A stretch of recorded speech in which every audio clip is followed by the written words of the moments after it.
India में 19 अप्रैल से 1 जून 2024 तक 7 फेजेस में जनरल इलेक्शंस हो रहे हैं।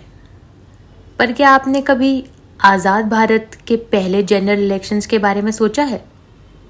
आज आज़ादी के इतने सालों बाद भी हमारी कॉन्स्टिट्यूएंट असेंबली या संविधान सभा में जवाहरलाल नेहरू के ऐतिहासिक भाषण ट्रिस्ट विद डेस्टिनी की गूंज सुनाई देती है, जिसमें नेहरू जी ने कहा था, हमने नियति को मिलने का वचन दिया था। आज समय आ गया है कि हम उस वचन को निभाएं। पूरी तरह ना सही, लेकिन बहुत हद तक। आज रात जब सारी दुनिया सो रही होगी, भारत जीवन और स्वतंत्रता की नई सुबह के साथ जागेगा। At the stroke of the midnight hour, when the world sleeps, India will awake to life and freedom. और 15 अगस्त 1947 की सुबह अपने साथ भारत की आज़ादी लेकर आई। भारत अब अंग्रेज़ों की गुलामी से मुक्त था। हमारी आज़ादी में कई महान लोगों का सहयोग था। सबकी अपनी अलग विचारधारा थी, लेकिन 2 बातों पर सबने हामी भरी। पहला ये कि भारत डेमोक्रेटिक यानी लोकतांत्रिक देश होगा। दूसरा ये कि भारत की सरकार सबके हित में काम करेगी, खासकर गरीब और समाज के पिछड़े वर्गों के लिए। भारत को एक लोकतांत्रिक देश बनाना बहुत मुश्किल होने वाला था। आज़ादी देश के बंटवारे की कीमत पर आई थी। इंडिया और पाकिस्तान के पार्टीशन के दंगों ने जख्मों को कुरेद के रख दिया था। इलेक्शंस या चुनाव को डेमोक्रेसी या लोकतंत्र का मूल माना जाता है, लेकिन भारत जो अभी अभी अंग्रेज़ों के अत्याचारों से मुक्त हुआ था, एक दुखद पड़ाव पर था। आखिरकार भारत ने यूनिवर्सल अडल्ट फ्रेंचाइज को अपनाया। यूनिवर्सल अडल्ट फ्रेंचाइज नागरिक को वोट करने का अधिकार देता है, बिना उनकी जाति, धर्म, रंग, लिंग या नस्ल की परवाह किए। बाकी देश जो अंग्रेज़ों से आज़ाद हुए थे, उन्होंने डेमोक्रेसी को प्रायोरिटी नहीं दी। उनके अनुसार डेमोक्रेसी देश की एकता के लिए खतरा हो सकता था। लेकिन भारत के स्वतंत्रता सेनानियों को समझौता नामंजूर था। उन्होंने मुश्किल रास्ता चुना और भारत को लोकतांत्रिक देश बनाने का निर्णय लिया। भारत का संविधान या कॉन्स्टिट्यूशन 26 नवंबर 1949 को बनकर तैयार हुआ और 26 जनवरी 1950 को लागू किया गया। कॉन्स्टिट्यूशन में रूल्स लिखे गए थे, मशीनें लगवाई गई। भारत अपने पहले चुनाव के लिए तैयार हो रहा था। सबको लगा था कि ये 2-3 महीनों का काम होगा। इलेक्शन कमीशन ऑफ इंडिया जनवरी 1950 में स्टैब्लिश हुआ और सुकुमार सेन पहले चीफ इलेक्शन कमिश्नर बने। भारत के पहले चुनाव 1950 में एक्सपेक्टेड थे, लेकिन इलेक्शन कमीशन को ये अनुमान हुआ कि इतनी बड़ी पॉपुलेशन वाले देश में फ्री और फेयर इलेक्शंस करवाना इतना आसान नहीं होने वाला था।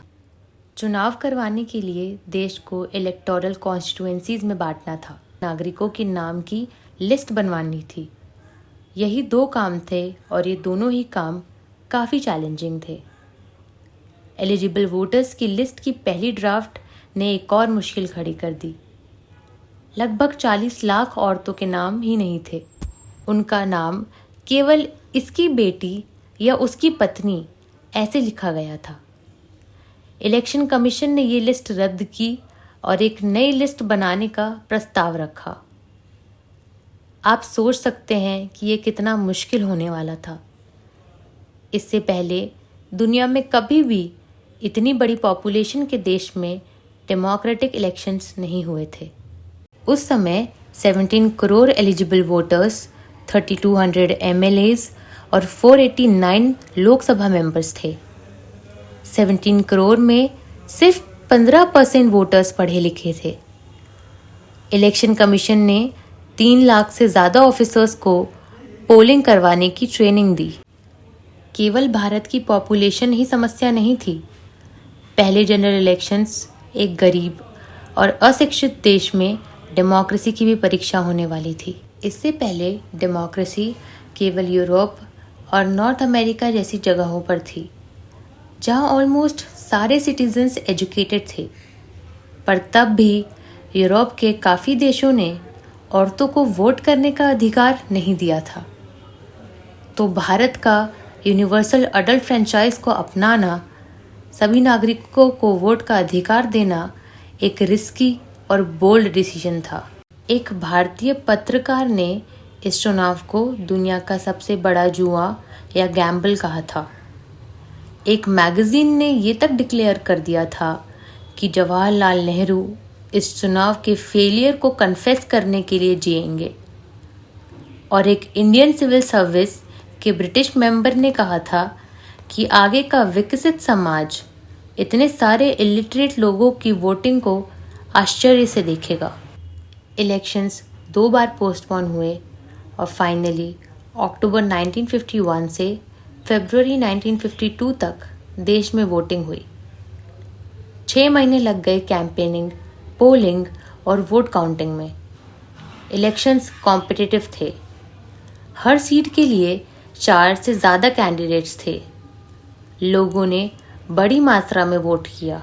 जब रिजल्ट्स डिक्लेयर हुए तो हारने वाले कैंडिडेट्स ने भी इसे स्वीकार किया। लोकतंत्र के भारत के द्वारा किए गए इस एक्सपेरिमेंट ने सारी दुनिया को गलत प्रूव कर दिया था। टाइम्स ऑफ इंडिया ने लिखा था कि भारत ने उन सभी लोगों को हैरान कर दिया है जो अडल्ट फ्रेंचाइज को भारत जैसे देश में एक रिस्की एक्सपेरिमेंट समझते हैं। द हिंदुस्तान टाइम्स ने लिखा था कि सारी दुनिया ने इस बात पर अग्री किया है कि इंडियंस दुनिया की सबसे बड़ी डेमोक्रेटिक इलेक्शंस को पूरा करने में सक्सेसफुल हुए हैं। इलेक्शन रिजल्ट्स ये थे कि कांग्रेस ने 489 में से 364 सीट्स पर अपनी जीत हासिल की थी और दूसरे स्थान पर कम्युनिस्ट पार्टी थी जिसे सिर्फ 16 वोट्स मिले थे। इंडियन नेशनल कांग्रेस ने सरकार बनाई और पंडित जवाहरलाल नेहरू आज़ाद भारत के पहले प्रधानमंत्री बने। तो इस बार जब आप वोट देने जाएं, याद रखिए उन महान शहीदों और उन सेल्फलेस लीडर्स को जिन्होंने हमें आज़ाद और आबाद करने के लिए अपना सब कुछ कुर्बान कर दिया। Your voice matters. Please vote. जय हिंद।